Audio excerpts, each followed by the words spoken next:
வாழ்க வையகம், வாழ்க வையகம், வாழ்க வளமுடன். வேதாத்ரி மகரிஷி அவர்களின் நாள் ஒரு நற்சிந்தனை. நாள் ஏப்ரல் மே 3.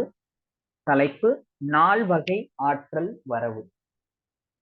வயிறானது எப்பொழுதுமே நிறைந்திருக்க வேண்டும் என்பது தவறான எண்ணம். இந்த பழக்கத்தினால் என்ன ஆகும் என்றால், உணவு கொஞ்சம் குறைந்து விட்டாலும் ஏதோ இழந்து விட்டது மாதிரி இருக்கும். அதை போட்டு நிரப்பிவிட்டு தவிக்கிற வரைக்கும் மனதுக்கு திருப்தி இருக்காது. நமக்கு வரக்கூடிய உயிர் சக்தி தினந்தோறும் செலவாகி கொண்டே இருக்கிறது, வந்து கொண்டேயும் இருக்கிறது. அது உணவிலே இருந்து ஒரு பகுதி, காற்றில் இருந்து இன்னொரு பகுதி, கோள்களில் இருந்து வரக்கூடிய அலைகளாக சேர்ந்து வர அவை துகள்களாகி அது ஒரு பகுதி, பூமியின் நடு மையத்திலிருந்து அணுக்கள் உடைகிற போது அதிலிருந்து தெரிக்கக்கூடிய அந்த துகள்கள் எல்லாம் பூமியினுடைய மேல் பக்கம் நோக்கிதான் வரும். அதிலே இருந்து ஒரு பகுதி. ஆக 4 வகையிலே நம் உடலில் உள்ள சிற்றறைகள் நமக்கு தேவையான உயிர் சக்தியை அவ்வப்போது தேவையான அளவுக்கு ஏற்றிக்கொள்ளும். இந்த 4ல் ஒவ்வொன்றுக்கும் ஒரு விதமான கணம் உண்டு. அறிவுக்கும் உடலுக்கும் உகந்த விகிதத்திலே இவை ஈர்க்கப்பட வேண்டும்.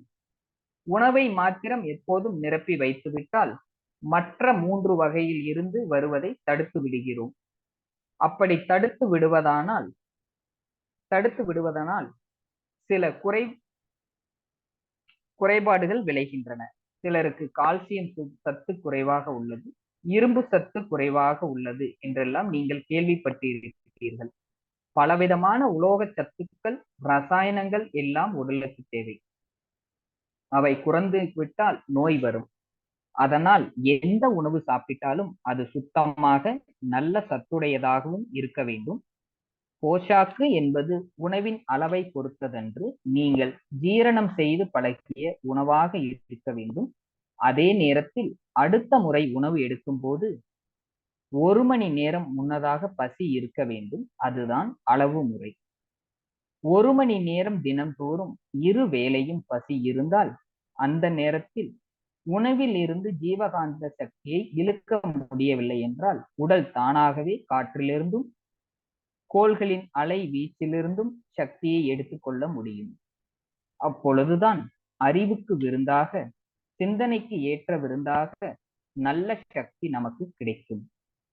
வயிற்றை மட்டும் நாம் நிரப்பிக் கொண்டிருந்தால் உலக விவகாரங்களில் உழைக்கிறது என்ற வரைக்கும் தான் வரும். அதற்கு மேலே சிந்தனை ஆற்றல் நமக்கு பெருகுவது சிரமம். சிந்தனை ஆற்றலே மனிதனை சீரமைப்பு. வாழ்க வளமுடன்.